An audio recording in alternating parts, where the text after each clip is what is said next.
Chapter 13. Mary and Clarence Beaton.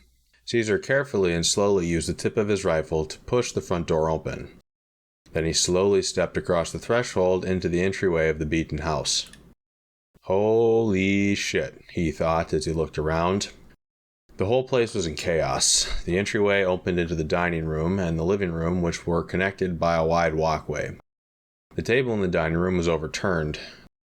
The coffee table in the living room was crushed and the TV was knocked off its wall mount.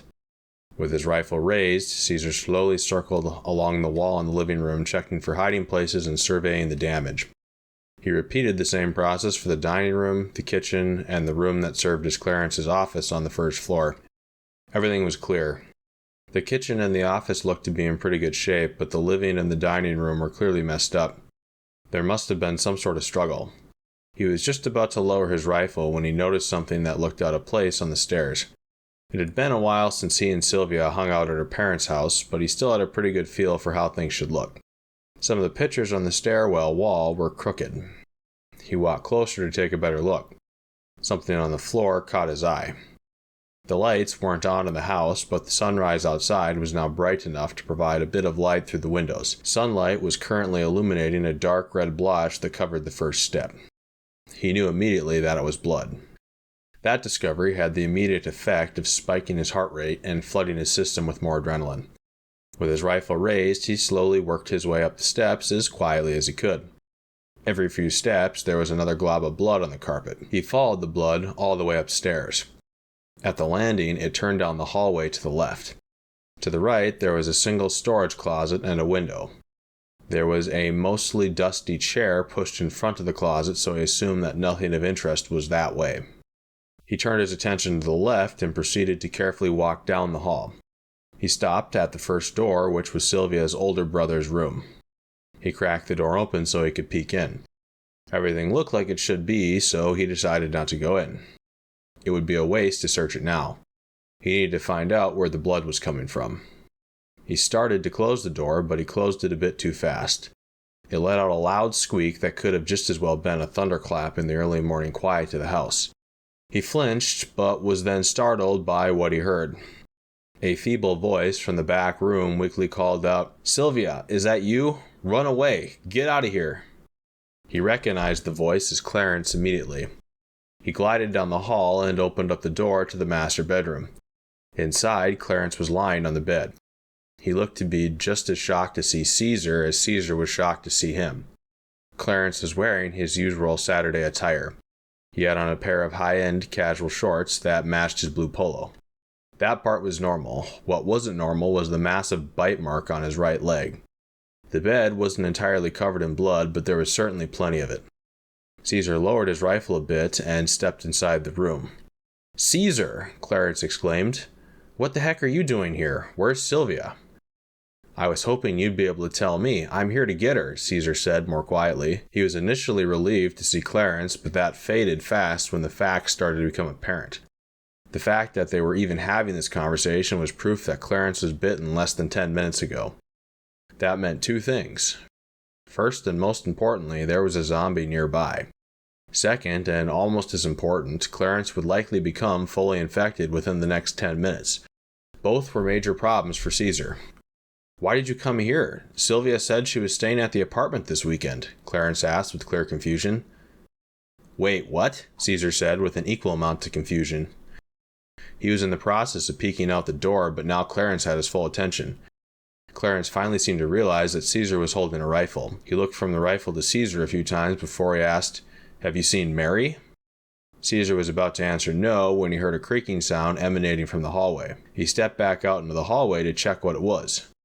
Before he had a chance to raise his rifle, he found himself being tackled by Mary, who was jogging down the hallway at a very impressive pace for a woman her age. They fell to the floor with a loud thud. She was desperately trying to bite him, but he was using the rifle as a barrier between the two of them. The Mary he knew was completely gone. The zombie that was attacking him was like a pale, super strong, super aggressive version of her that was stripped of her very formidable cognitive abilities. Her hair was a mess and her clothes were covered in blood. He tried to wrestle her off, but she was absurdly strong. No matter how hard he pushed, he couldn't break her grip. As a matter of fact, it was starting to feel like she might just crush him. He started to panic, but then he noticed something. She still weighed the same as before, and she was much less coordinated. She hadn't been the most coordinated before, but now she was awful. She was using her arms more like sticks than controllable appendages. This gave Cesar an opening, which he took immediately. He let off just long enough to cause her to have to change her grip. At that moment, he heaved with his legs and pushed with the gun while trying to scoot downwards. The end result was her flipping up and over him onto her back. He dropped his gun while he scrambled down the hall trying to get to his feet. Mary rolled over and stood back up. Then she charged right at him again. However, this time he was ready for her. He whipped out the 1911 and fired twice at point-blank range. She didn't stand a chance. Both rounds hit her in the face. She collapsed to the floor and immediately stopped moving. He stood there for a minute. He was in shock. He had just shot Zombie Mary in the face. The same woman that fed him countless meals, gave him hundreds of hugs, and so much more. The realization that Clarence was in the process of dying was the only thing that snapped him back into reality. He stepped over her body so he could make a beeline for the master bedroom. He swooped down to pick up his rifle along the way. When he entered the room, Clarence was still lucid. He was breathing heavily, and he wore the look of a sad man who'd just lost everything. Obviously, he heard the gunshots, and the fact that Cesar was now back in the room was a clear indicator of what happened in the hallway. "Is Mary dead?" he asked in the weary voice of a dying man. Cesar gave a solemn nod. He couldn't think of anything else to say. Clarence let out a large sigh. Cesar almost thought it was going to be his last breath, but he breathed in again. Then he started talking. "About a half hour ago, a man broke into the house. That bastard bit Mary on the shoulder. I took a bat to his head. He's lying out back the house. We called the police, but no one answered. Line was busy. Then Mary started cleaning up the blood on the hardwood, but she passed out. When she woke up, she bit me like a rabid animal and chased me upstairs. That's when I locked her in the closet. After that, I came in here. What the hell is happening, Cesar?" Clarence was now out of breath. He was doing a lot more talking than he probably should have done in his condition. "Some sort of illness is spreading across North Shore. It makes people violent and mindless. It seems to spread through saliva. Basically, we're in a zombie apocalypse," Cesar said solemnly. He didn't sugarcoat any of it. There wasn't time for that. "Clarence, you're infected right now. It's terminal," he added quietly. He looked at the floor. "Yeah, that's about what I figured. I've been feeling queasy since Mary took a bite out of me," Clarence replied as he turned to look out the window next to the bed. "How long did it take Mary to pass out?" Cesar asked while processing a new thought. "Oh, probably about 5 minutes, I suppose," Clarence answered without looking back. "How long has it been since Mary bit you?" Cesar asked quietly. "I think it's been about 10 minutes now. You showed up almost right after it happened," Clarence said. He was still looking out the window.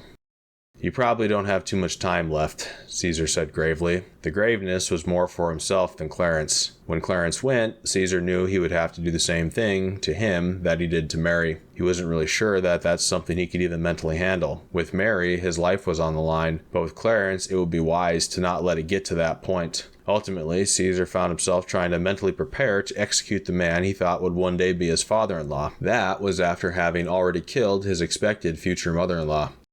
"Yeah, I know," Clarence just said. He didn't sound surprised at all. Then he finally looked back at Cesar. He was teared up. That explained why he was looking out the window. It also looked like he was getting close to passing out, a very clear indicator that he probably had mere minutes left. "You came here looking for Sylvia. I don't know where she is. She hasn't been home for a few weeks. We've seen her a couple of times, but she hasn't been here. Not since the last time you were both here at the end of January. But listen, Cesar, you gotta find her. Keep her safe. I know you love her, and that you'll do that anyways, but I want to hear you say it before I go," Clarence pleaded rather suddenly. This caught Cesar off guard and made him really uncomfortable. "I promise that I'll do everything I can to find Sylvia," he said earnestly. He meant it, but at this point, he was well past confused. Clarence just said Sylvia hadn't been home since January. January was over a month ago already. It was March. There was at least 2 weekends and a handful of weeknights where Sylvia explicitly told him that she was going over to her parents' house. Initially, he wanted to give her the benefit of the doubt. That's what he did when Tammy first made it clear that Sylvia wasn't where she said she was supposed to be. Now things were well into the red flag zone. As far as he knew, Sylvia never lied to him once. He never caught her in a single lie. He couldn't think of a single time. He trusted her completely. As a matter of fact, he actually couldn't think of a single person he trusted more than her. Silas and Hansen were the only 2 people who came even remotely close. It was now clear that Sylvia lied to him at least 3 times, if not many more. He didn't know what to do with that information. He didn't know how to reconcile it with his perceived version of reality. The version of reality in which he had a very honest and trustworthy girlfriend. Clarence was now breathing heavily. He was covered with sweat. It looked like he was just about to nod off, but he was still fighting. He pushed just hard enough to get one final sentence out. "I always knew you were a good kid, Cesar. Mary and I loved you just as much as the kids. When you see Sylvia and her brothers, tell them we love them more than anything on earth, and thanks for dropping by. It was nice to see a friendly face one last time." Clarence finished with a final heave of effort. Then he fell asleep. His final words cut straight into Caesar's heart. He felt his eyes water a bit. They actually started to burn. He didn't have time to cry, though, so he was going to have to do his best to keep it together. The list of people he cared about in the world was rapidly getting shorter. That said, if Sylvia wasn't already dead, it was starting to look like she might make it off the list for other reasons. He tried to force himself from jumping to conclusions, but he felt the sting of betrayal and the fire of anger stirring in the depths of his soul.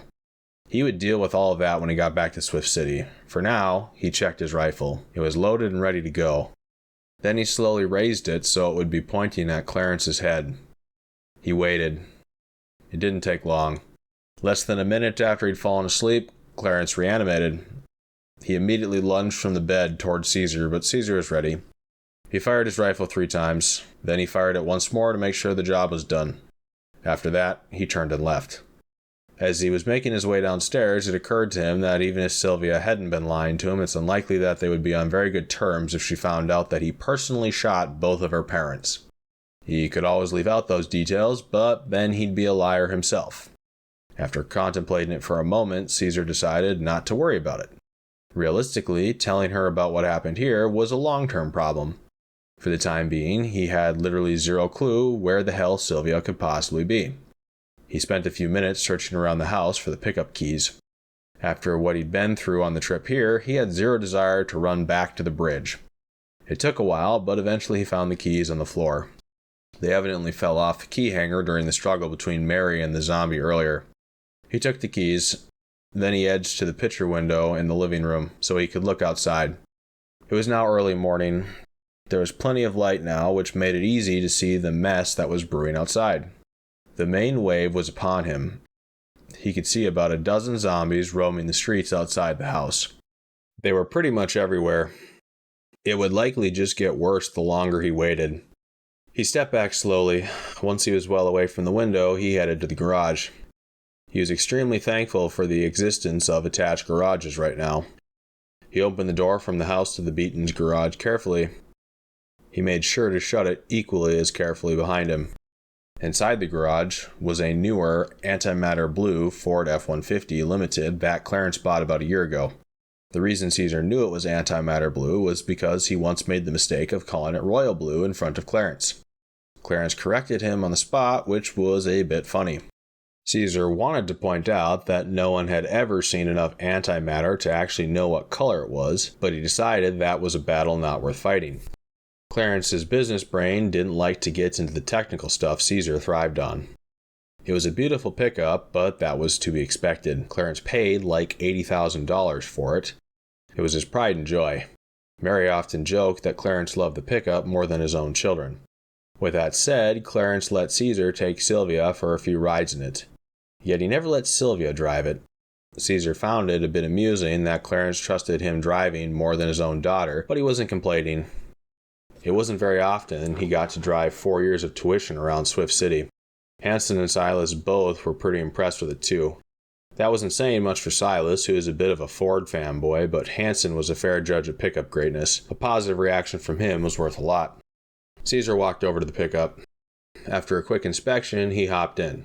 Once he was inside, he locked the doors immediately. Then he set his rifle down on the seat next to him. He took out 3 clips and laid them on the seat next to him as well.